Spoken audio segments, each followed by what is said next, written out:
This is the Eat Well, Think Well, Live Well podcast. I'm Lisa Salisbury, and this is episode 138, Busting Nutrition Myths with Doron Vaday. Doron is a registered dietitian and runs Eat Right Nutrition. I've noticed his work on social media, and I really admire his approach and the way he is able to explain where many social media posts go off the rails. And he really brings it back to the real science and research. We are going to be all over the place with different myths around nutrition that are often perpetuated on social media. So enjoy this one and let me know if there are any questionable trends out there that we need to address next time. Welcome to Eat Well, Think Well, Live Well, the podcast for busy women who want to lose weight without constantly counting, tracking, or stressing over every bite. I'm Lisa Salisbury, a certified health, weight loss, and life coach, and most importantly, a recovered chronic dieter. Here, you'll learn to listen to your body and uncover the reasons you're reaching for food when you're not truly hungry, freeing you to focus on a healthier, more fulfilling approach to eating. Welcome back to the Eat Well, Think Well, Live Well podcast. I am so excited to be interviewing Doron Vaday. He's a registered dietitian, and I've been following him on Instagram for a little while and really impressed with his approach. And so I invited him on, and thankfully he accepted. So welcome.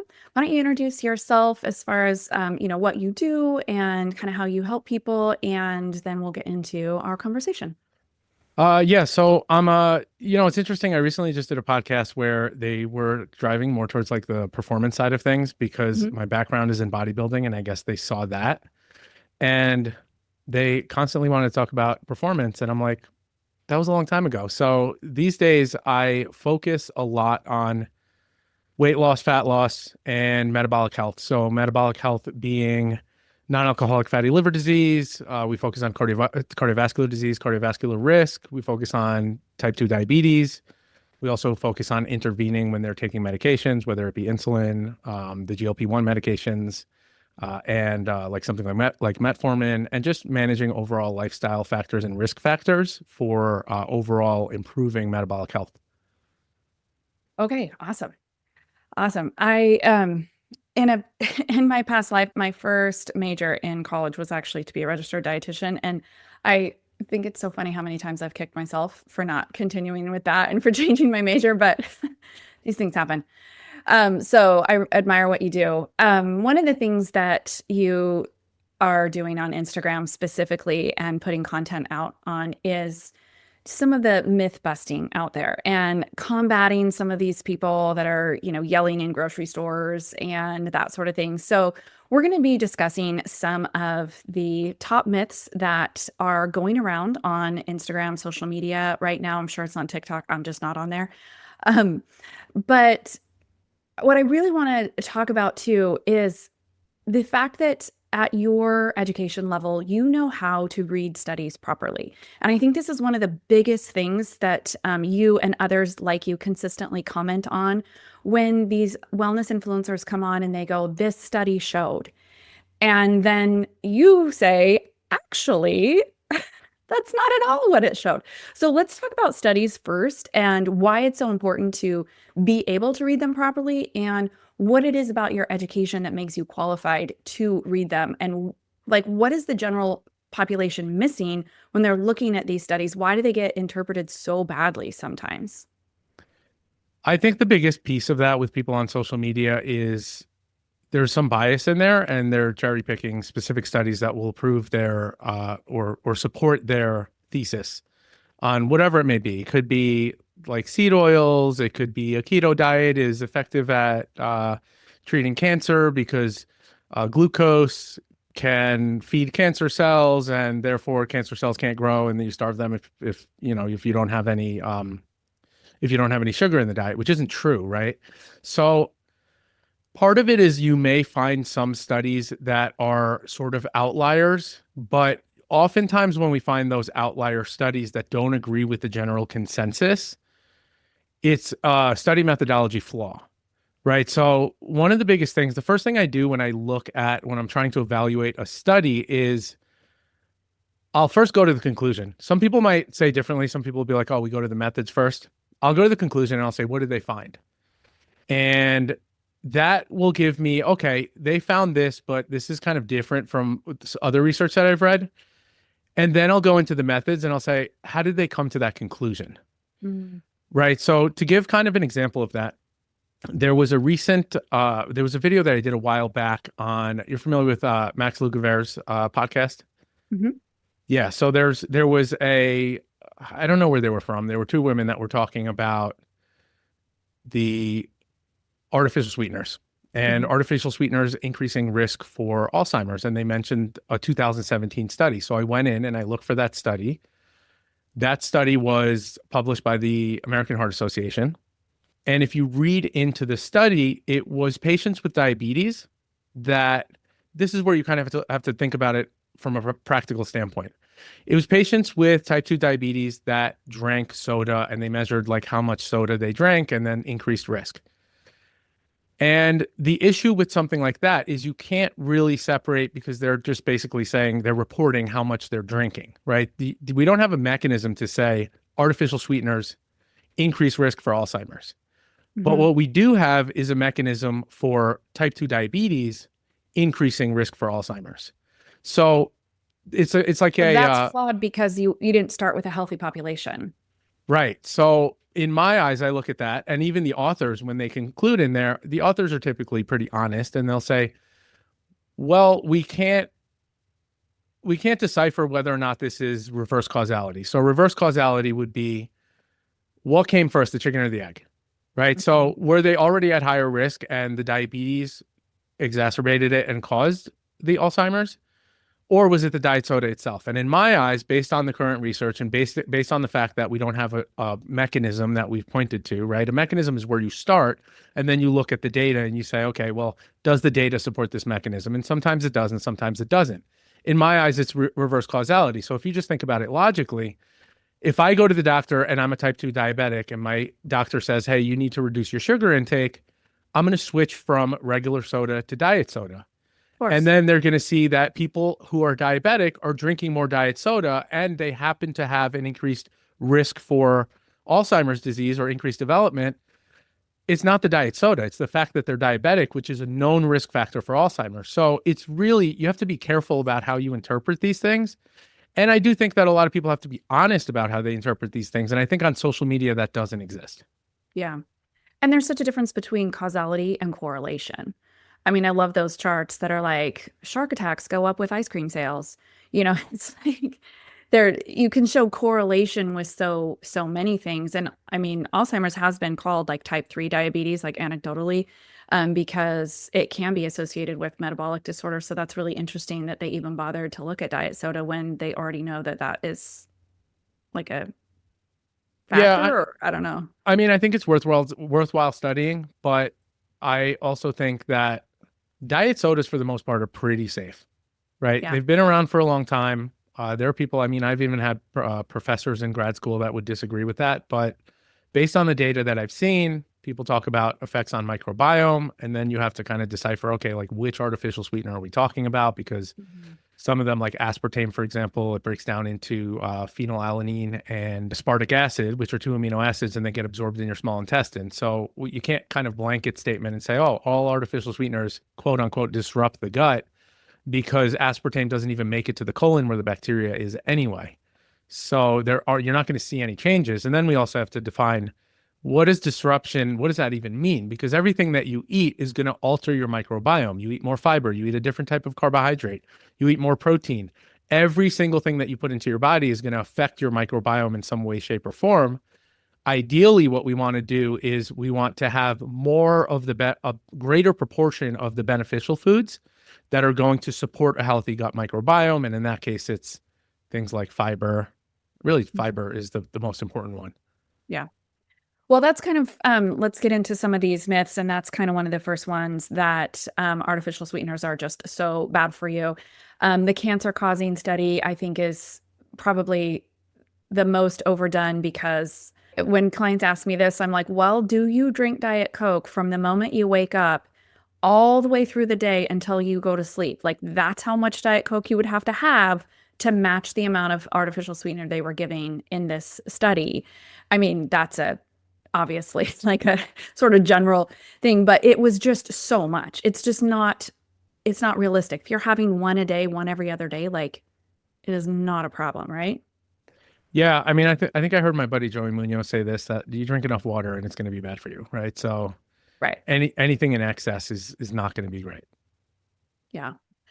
Okay. Well, one of the things I think that's really popular right now, just because in face of the increasing popularity of the GLP-1 drugs, is the term nature's Ozempic. Wellness influencers love to tell you blueberries are nature's Ozempic, and these things are, oat Zempic, the oatmeal bowls. Like, it's so silly. But people fall for this because they're looking for that one thing that's going to help them lose weight. And so they believe that if they just eat blueberries, they are a superfood. Why is that just not true? Because of the half-life of the GLP-1 produced. I think a lot of people think that and this was like the recent video that I did, a lot of people will get the misconception that these injections will raise your body's natural GLP-1 production, which isn't the case. The half-life of that is about like 2 to 5 minutes, maybe a little bit more, maybe a little bit less, depending on what study you look at. But it's a very short-lived. It does help, right? And there are other hormones that are involved in controlling appetite when you eat whole foods, right? Whole unprocessed, predominantly unprocessed foods. There are other effects or other hormones that we can point to and say, hey, this is why it's going to leave you satiated. But when we look at GLP-1 in particular, that hormone's half-life is very short versus you get a full 7-day half-life on an injectable.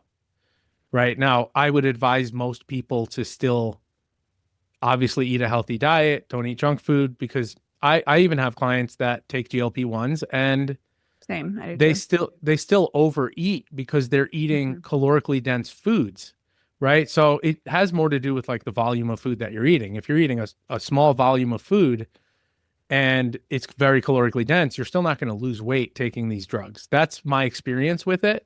Some Mhm. people will lose a massive amount of weight very quickly. Some people will not respond as well, and they still need to make those lifestyle changes. Yeah. But the idea that a food will work as well as an injectable medication or just really any pharmaceutical medication, it's just not true. And it doesn't mean we don't want to eat blueberries. Absolutely. Eat them. Eat them. But not because they are some magical GLP-1 mimic. Yeah, I mean, you're not going to get the same. You're not even going to get close to the same effect. You're going to get 2 to 5 minutes versus 7-day half life. It's completely different. Yeah. Okay. Another thing that we see a lot on social media is the whole banned in Europe, but not in the US, or they have so much more stricter guidelines, or all of that kind of thing. I think one of the most popular things is Europe allows 400 ingredients and we allow 10,000. And they weren't comparing in that particular one, they weren't comparing apples to oranges. It was, are you familiar with that? Oh, sorry. Which one? So, I don't want to like throw people under the bus, but there's a pretty famous clip of I believe she goes by Food Babe, and she talks about how there's 10,000 ingredients allowed in the US food production and only 400 in Europe, but it is absolutely apples to oranges because she's cherry picking which ingredients they're counting. Do you know that stat that I'm talking about? I don't know the exact specific stat. I can Okay. speak to the artificial colorings that they use. Okay. And the Europe actually uses more than us in terms of artificial colorings. And I think a lot of people like Red 40 is a big one where Hmm. people are like, Red 40 is banned in the UK. You don't see it on their labels. And well, that's because it's called the E129. It's not called Red 40. They just call it something different and they allow it in the food. But I think also when we look at some of that, we have to look at how the US versus Europe approaches certain things. And in the US, we follow a hazard plus dosage format where we're saying, okay, well, what is the dosage that we're getting in? And in Europe, they follow just overall hazard, right? So I can't speak to who's right or wrong in regards to that, but based on the data, for example, if we look at the recent one that was just banned by the FDA, which is red number 3, Hmm. I'm not convinced. Everybody's talking about like Fruit Loops and they have red number 3. And in my eyes, you have to think macro, right? People are so fixated on these individual ingredients, and at the end of the day, that's fine. I'm totally fine if you want to take red red number 3 out and you want to replace it. Like, the better alternative is always going to be, just to be on the safe side, to we can use fruit and vegetable coloring. Sure. It's Yeah. totally fine. I'm okay with that. But let's not demonize something that isn't, there is no evidence to show that it's bad. In my eyes, the red number 3, there's no evidence to show that it's bad. And there's not enough evidence to support safety of it. So I do think we should study it further. But also, Fruit Loops are still going to be Fruit Loops at the end of the day. That's not the biggest thing that's going to affect you. The biggest thing that's going to affect you is that you're eating Fruit Loops in the morning every day.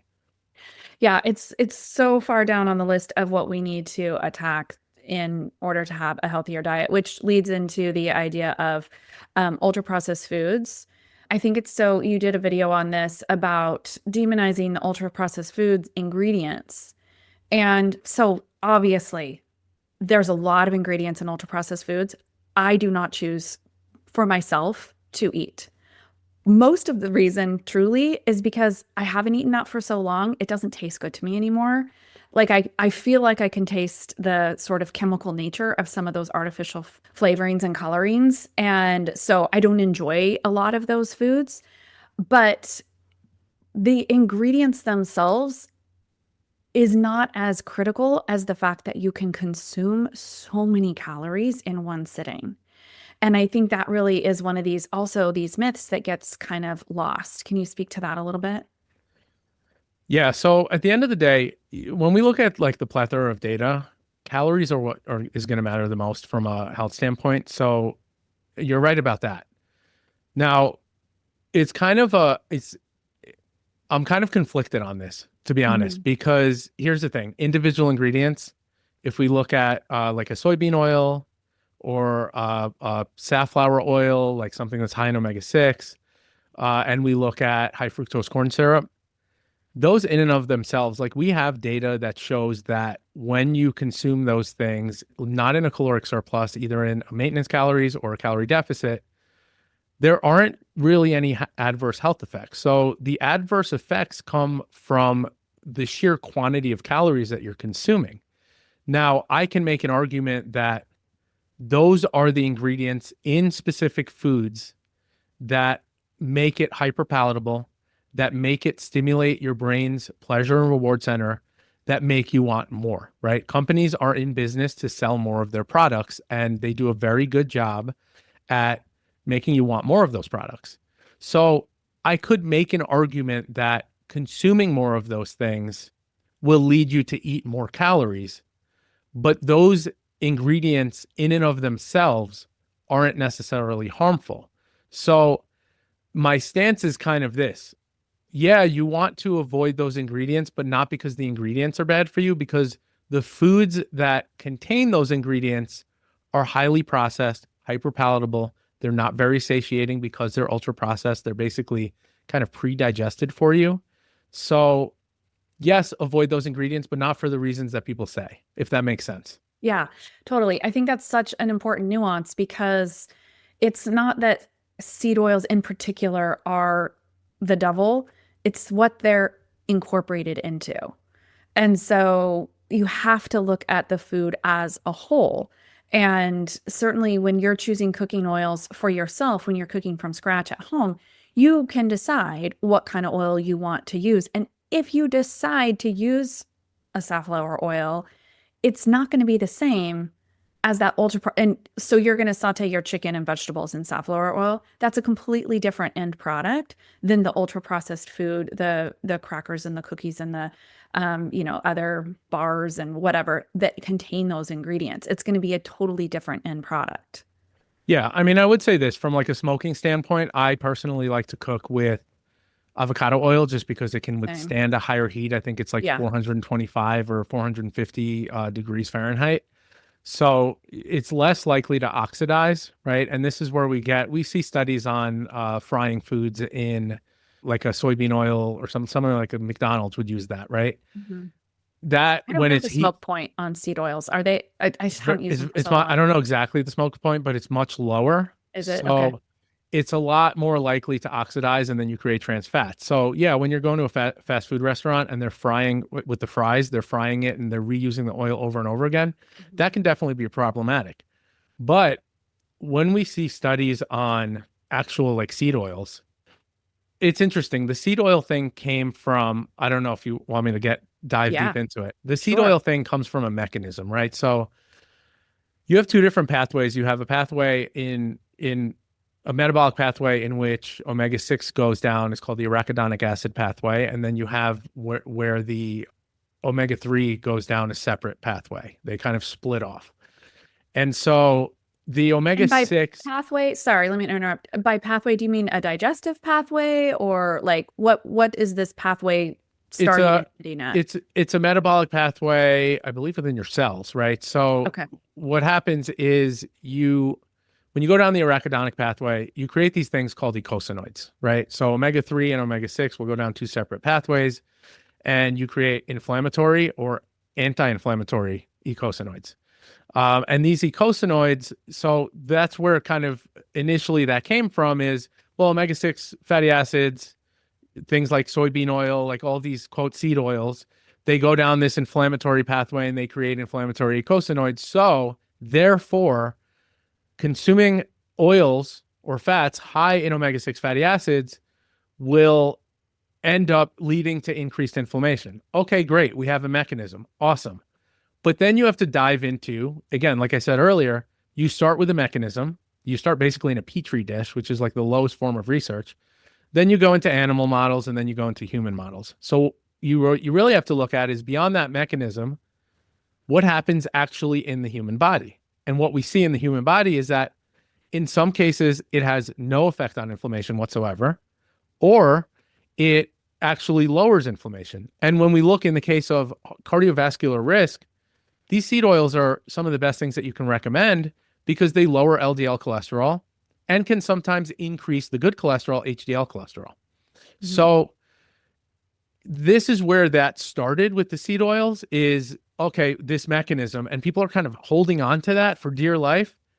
But when you look at the human studies and you look at inflammatory markers. So what are the inflammatory markers? C-reactive protein, interleukin 6, right? The actual markers of inflammation, you actually see them either lower or stay the same. So I don't know how people can still hang on to this thought on this based on this mechanism. And then they'll cherry pick like little studies here and there that didn't control for certain aspects of the diet and say, oh, well, look, this proves my point. And I'm like, okay, well, that was a poorly done study. Mhm. And they're not controlling for like calories or they're not controlling for like total fat intake, something like Yeah, that. either calories or other aspects of the diet, they're not controlling for any of that stuff. So, but when you look at the really high quality data, you'll see a plethora of information that shows that these things are actually good for you. And again, like you alluded to before, the reason why they're bad is because of the processed foods that you're eating, right? So I've had many people tell me, well, I cut out seed oils and I feel much better. And then I'd ask the question of, well, what foods did you have to cut out in order to cut out seed oils? Chips, cookies, cakes. Okay, so you cut out all of the highly processed foods and now you feel better. You feel better because you cut out processed food, not because you cut out seed oils. Yeah. So it's the mechanistic studies not in human bodies that are quote unquote showing inflammation because I still get people say, well, there's tons of studies that show seed oils cause inflammation. And I'm like, where are those studies? They don't really exist in human models. Is that correct? Yeah, so I think it's just a mechanism, right? It's a Yeah. theory Okay. based on a mechanism. But when you look at the human data, the majority of the human data shows that these things are not inflammatory and they're actually good for heart health. Yeah. If you have high LDL and you're trying to lower your cholesterol through dietary methods, getting your saturated fat intake down is going to be huge. And so that is one way to do it. And like we said, you don't want to like fry in these oils. So no high heat cooking, but if you can just trade a few things a week for those kinds of oils, it can help with your cholesterol. Yeah, absolutely. Okay. How about this one? This is one of my favorite reels that I saw you do, just because the person that you were disagreeing with is one of my least favorite people too. Uh, that excess hormones or excess toxins cause weight gain. This is so popular on social media right now, is to say you've got hormone issues, hormone imbalance. And I say this as a perimenopausal woman who is on, my listeners know, I'm a big fan of menopause hormone replacement therapy, estrogen therapy. Like, I'm all about that. I'm not saying hormones aren't important, but the idea that excess hormones, or that if you just balance your hormones, you're going to magically lose weight, such a myth, right? I think it's just a defeat. It's like those people appeal to people who are struggling, Yeah. right? And it's kind of like I don't know what to call them, like vultures or something. Like it's they're very Hmm. much like, I know that people are going through this issue, they're struggling, and they have seen some content, they read some blog somewhere that they think it's hormones, so let me kind of feed off of them. I think it's the worst kind of social media content, in my opinion, is people who kind of feed off of people who already think that they have an issue and reinforcing that and saying, hey, I have the solution for you through nutrition. To me, if you have a hormonal imbalance, I will send you to a doctor to get your Yeah. hormones checked. You can't just assume that you have a hormonal imbalance. You have to, and if you do, we'll balance that. And are there some nutritional strategies and exercise strategies that we can use? I know, especially specifically with men, that I don't know if your audience is like predominantly women or what, but It is. Yeah. But that's okay. um, but specifically with men, like if you have low testosterone, your first stop isn't the doctor to get testosterone replacement therapy. Your first stop should be your sleep, your exercise habits, your nutrition, excess adiposity, right? If you're overweight, that's going to affect your testosterone. It's also going to affect your estrogen levels, because Mhm. having a higher body fat is associated with increased estrogen levels and decreased testosterone. So I will address those things first. And if your hormones don't, quote, kind of balance, I don't want to sound like one of those kind of, but if your hormones don't balance with that, then okay, let's go see a doctor. So I kind of advise them in which direction to speak with their physician, but obviously at the end of the day, their physician is their physician. What about for females, when you see a female saying, I think my hormones are out of balance, or, I think my hormones are the problem for my weight gain or inability to lose weight? Get them checked. That's literally the number one thing. I mean, we have postmenopausal clients that are taking either progesterone or estrogen or a combination of things. We have clients that are on testosterone because their testosterone was too low, and now they feel great because they're taking testosterone and they're able to progress and get stronger.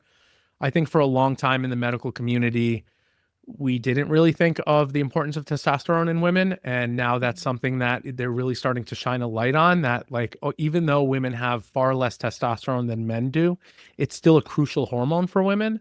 So if we're starting to have that conversation now in the medical community with testosterone replacement therapy for women, which I think is something that's developed over the last 5, maybe 10 years, that we haven't even really addressed that previously. So I think that's great. But then overall, hormones, I just feel like 8 or 9 out of 10 times, it's not really the issue. The issue is you're consuming too many calories. You don't know how to track. You don't know how to monitor. You don't know what 30 grams of protein looks like on your plate. So for me, it's more, you need more education to be able to go through this process and come out of the other end, rather than blame your hormones, because it's the same old story. It's like I've tried everything and nothing works. And then when I see that they have just no knowledge around macronutrients and calories, you kind of have tried things and you thought you were trying things, but you haven't done them correctly. So that's really that's where I come in. Yeah. I feel like in my dieting days, and what I mean by that was jumping from one fad diet to another, is I just had this underlying belief that something was wrong with my body. Something was wrong with me. And this was pre-social media days, thank goodness for me. Because I'm older, that I was doing all this before social media was the way it is now. But I really did buy like so many different diet books and plans and things, because I just was always looking for the next best thing, the easiest way. And it wasn't until I just dropped all of that and just got back to the basics and really like paid attention to how much protein I'm taking in, and really was honest with my, overall intake, that I realized like nothing's really wrong with me. And that was really such a peaceful place to get to. And I think that so many posts on social media are playing into our weaknesses and into our insecurities. I think also one of the things that a lot of these people do is they use the fallacy of n equals one, which n of one means this worked for me, and so it will work for everybody. I love a personal study. I'm always telling my clients the most important nutritional study that you will ever read for you is your own food journal. Like your own food journal is going to be so informative for you. What works for you? Does a high protein, high fiber breakfast work for you? What works for you? You got to try a lot of things. But the fallacy comes in when you go, this is how I achieved my weight loss. So it's how everybody should achieve. And there certainly are pillars, but there's just so much of that N of one, where there's just one person in the study that people then extrapolate to everyone. Yeah, absolutely. I mean, listen, the research a lot of times in these cases that I'm thinking of one off the top of my head in particular, the research will show otherwise. Mhm. We kind of have to use the research as a guide because I do agree that we should focus on the individual sitting in front of us as the client. The research is used as a general guide, and then you kind of modify and adjust based on the individual. But the thing is at the end of the day, when somebody loses weight, they're in a calorie deficit always. Yeah. So how they achieve that calorie deficit, great, that might have worked for them. Whether I agree if it was optimal or not, for example, we look at something like a carnivore diet, like, hey, I lost weight on a carnivore diet. I never tracked my calories and I ate as much as I wanted. Well, you were eating a lot of protein and you were probably satiated and you probably couldn't eat more calories. You couldn't eat in a surplus even if you tried because takes a very long time to digest. It keeps you satiated for a while. So sure, that worked for you. Do I think it's optimal? No. And the research, for example, I look at things like PCOS as a perfect example. When somebody says, "Oh, well, I cured my insulin resistance and PCOS by eating a carnivore diet," okay, well, the research supports that you lost weight and that affected your insulin resistance and you lowered your caloric intake. I think going back to the hormonal thing, a lot of people think that PCOS is something that's like a death sentence, right? It's like, I have PCOS, I'm not going to be able to lose weight. And it's really not the case because I've worked with plenty of people with PCOS and they can lose weight. They may have to work a little bit harder because they're more genetically prone to insulin resistance and they're more genetically prone to increased adiposity, but that doesn't mean that it's impossible. And the research in that area in particular shows that the research on insulin resistance shows that increasing saturated fat is not great for insulin resistance.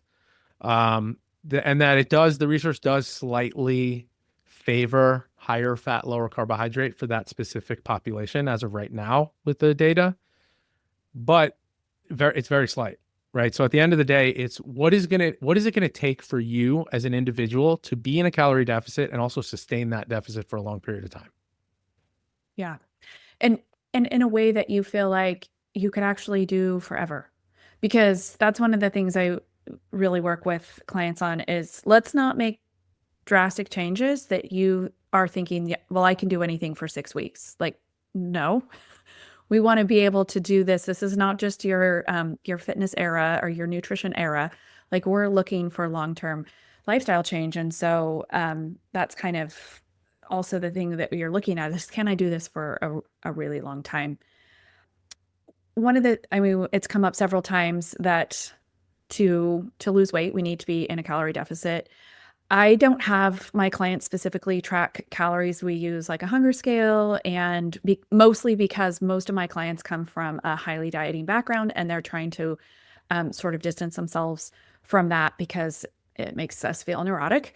Um, but there's so many other ways that you can tell that you're in a calorie deficit. And I will say that if I have clients that haven't tracked in the past or haven't tracked for many, many years, it's time to do, 2 weeks of really good tracking so you can see what does 30 grams of protein look like and kind of get some information rather than thinking, okay, this is how I'm going to live for the rest of my life tracking calories. And I think that's really what I'm trying to get away from. But what I want to come back to is one of the ways that you can tell, one of the ways that you can utilize your own body to be in calorie deficit or at least in maintenance is to use the rule of being 80% full.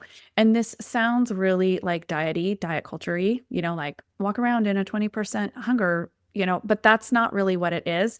There's a Japanese term for it, and I know that you pronounce it really well, and I don't. So Yeah, it's hara hachi bunme. yeah, can you tell us about that? So that's the concept.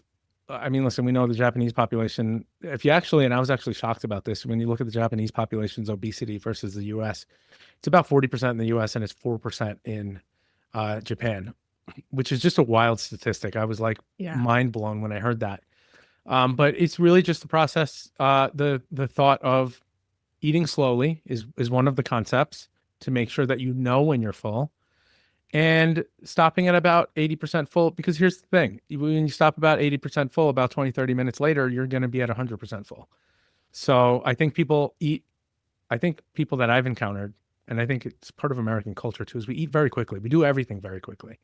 So we're always on the run. We're always on the go. Oh, I have like 10 minutes to get this meal in. And we're always so focused on our careers and that stuff. At least my clients, that's a lot of what I deal with. Hmm. And I have to tell people to slow down. So a lot of it just has to do with really just slowing down, taking time, not being distracted while you're eating. So don't be texting on your phone. Don't be on social media. Don't be watching videos. Just be mindful and present. And that's something that I really talk about with a lot of my clients is mindfulness and be present with your meal, almost as if you're kind of meditating, because meditating is just really the practice of being present in the moment. So you can do that with your meal too. Hmm. So it's just you have to be mindful and present with what you're doing at the time that you're doing it. And then, one of the other strategies outside of that I would recommend is focusing on how you're filling up your plate, even if you're not focused on a calorie counter and you're not tracking your calories. I use a plate method, right? So like, what does your Hmm. plate actually look like? Should be half a plate of vegetables ideally. Obviously not for everyone. Everyone's different. Some people, low FODMAP diet or whatever they have going on, Sure. but ideally it should be that. And then one of the other things that I say is most people have two sets of plates in their house. They have the large plate that they use for their dinner plate, and then they have the small plate that they use for their salad plate or whatever it is. I recommend sometimes eating off of that smaller plate because the larger plate is 12 inches and the smaller plate is 9 inches. A standard plate used to actually be 9 inches, and those plates have grown over time. Mm. So I sometimes will tell people, if you're not going to track in a food journal and you're not going to track your calories, maybe eat off of a smaller plate, because then when you fill up that plate, because there's a perception kind of thing there, right? There's like, if I'm eating off a big plate, I have to fill up the whole plate, right? Hmm. So an easier way to cut down your calories is just to use a smaller plate. And then visually you see that smaller plate is full and that's your portion. Yeah. And that 80% full too, I call that enough, because when people get too satisfied, or satisfied comes with like a pretty full feeling. So if you are satisfied or full at the end of your meal, you're over full. So when you get to that 80%, you're just at enough. And then, like you said, 20 minutes later, you're going to be like, "Oh, that's actually all the way enough. That's all that is enough to get me until my next meal." Another thing I practice a lot with my clients is just because we plan our meals, there's no like question about what's going to be for my next meal, because a lot of times we overeat out of scarcity. And that is from almost like a DNA perspective, as far as like, food has been scarce for the entirety of human existence until like 100 years ago. Like literally. And so our brains just have not caught up as humans to realize that like lunch is literally right around the corner. There's an old Seinfeld bit where he's like, my mom was like, "Don't eat that cookie. You're going to ruin your appetite." I'm like, "Mom, I got another appetite coming right around the corner." And the thing is there is actual, not only is your appetite going to come back, but there is actually food right around the corner.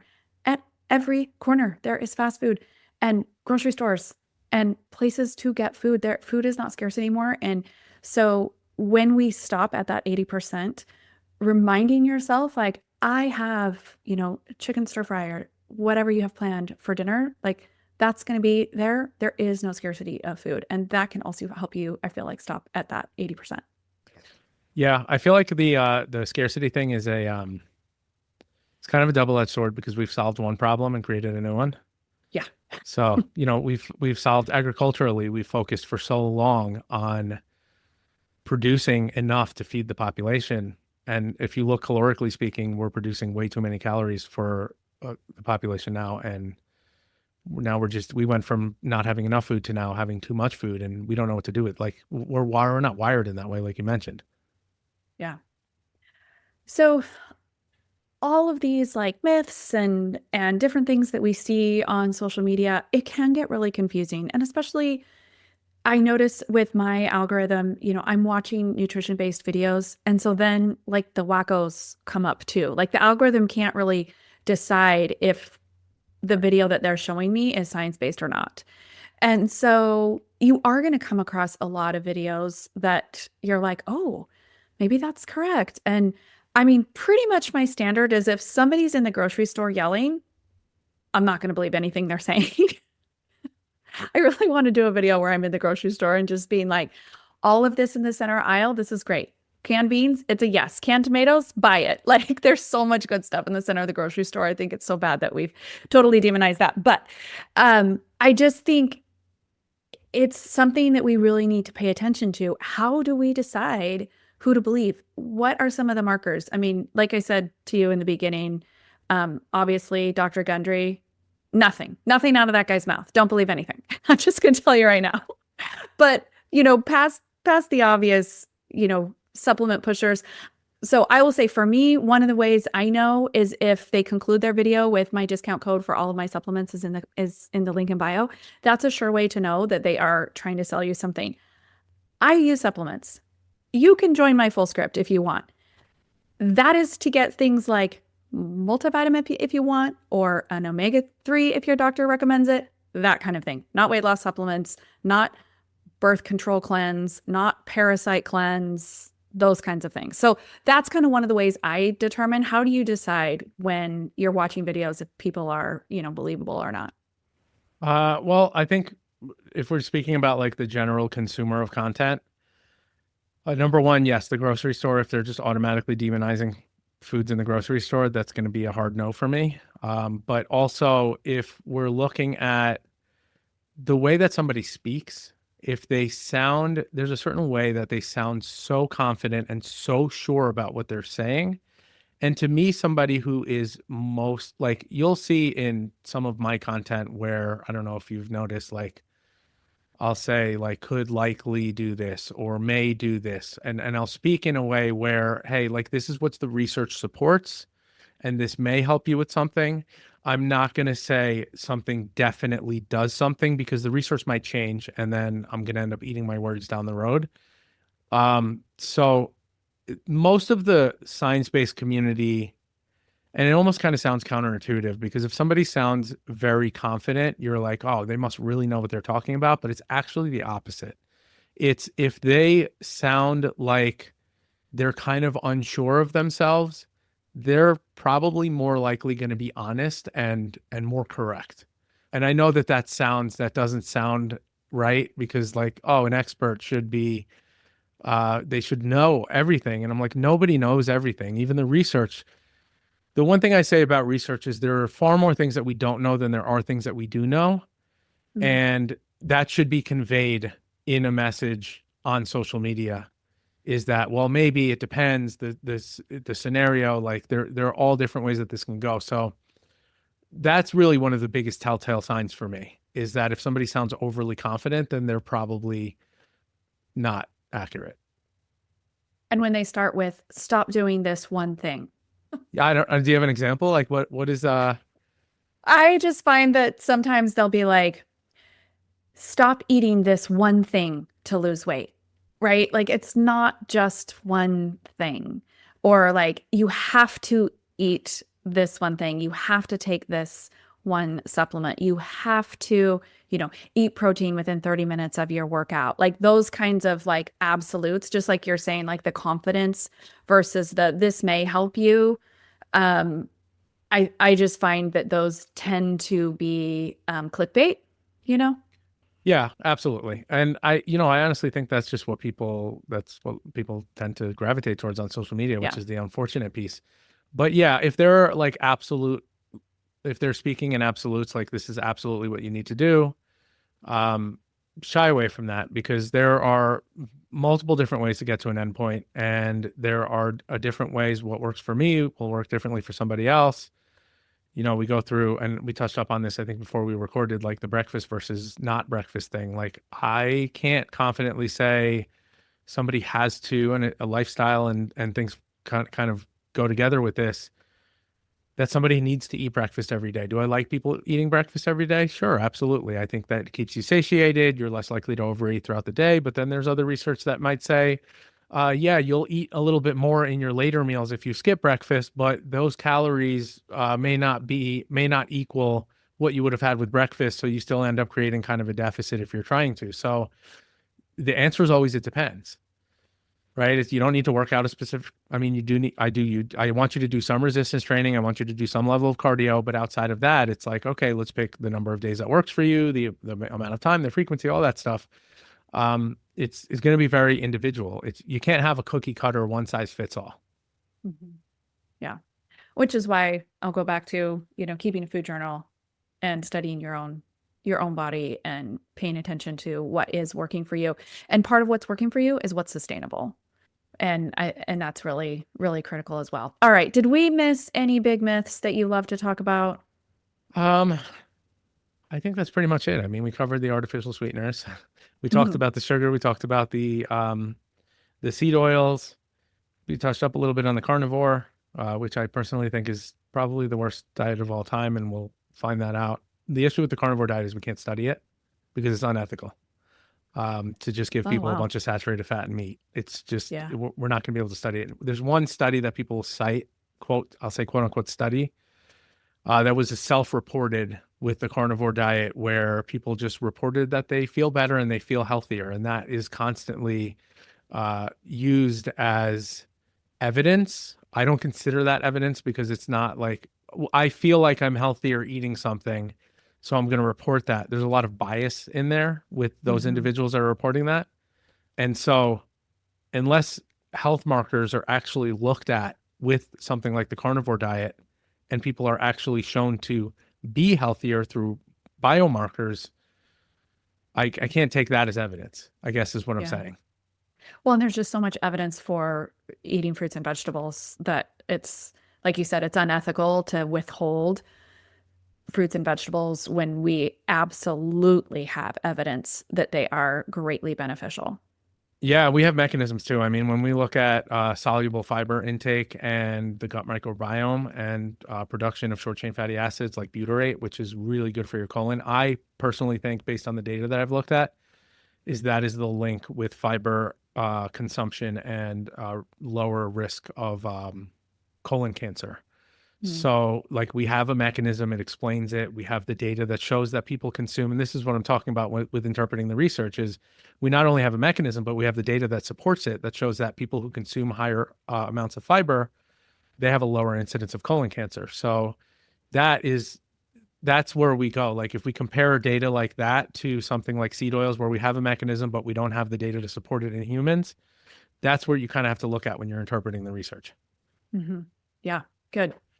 Oh, well, I really love your approach, just so down to earth, science-based, but also willing to learn. And I think that is so important. Like, we're always willing to learn more and do our best with the evidence and the real science that we have now. And so, yeah, I just really appreciate you and your approach. So why don't you remind people where to find you online and how you can help people? Yeah, so you can find me on my website, eatrightnutrition.com. Eat right is spelled Eatrite. So Eatrite nutrition. The Instagram is also Eat Right Nutrition, Eatrite nutrition. And podcast, Eat Right Nutrition podcast. It's all the same. Great. All right. We'll put all those links in the show notes. Thanks for coming. Amazing. Thank you. I'm so glad you tuned in today. Before I sign off, I want to remind you of the What to Do When You Overeat free 3-part video course that I have. If you are trying to lose weight and you find yourself overeating too many times to see lasting success, be sure to check out that free course. It also comes with the Reset and Recover guide that will help you put everything you learn in the videos in writing and really clarify each step so you can feel confident moving forward. You can also book a free consult session with me to see if my full 12-week one-on-one coaching program is right for you. You can schedule it at the link in the show notes. Remember, it's not just about the food, it's about empowering yourself with choices that truly serve you. Have a great week, and as always, thanks for listening to the Eat Well, Think Well, Live Well podcast.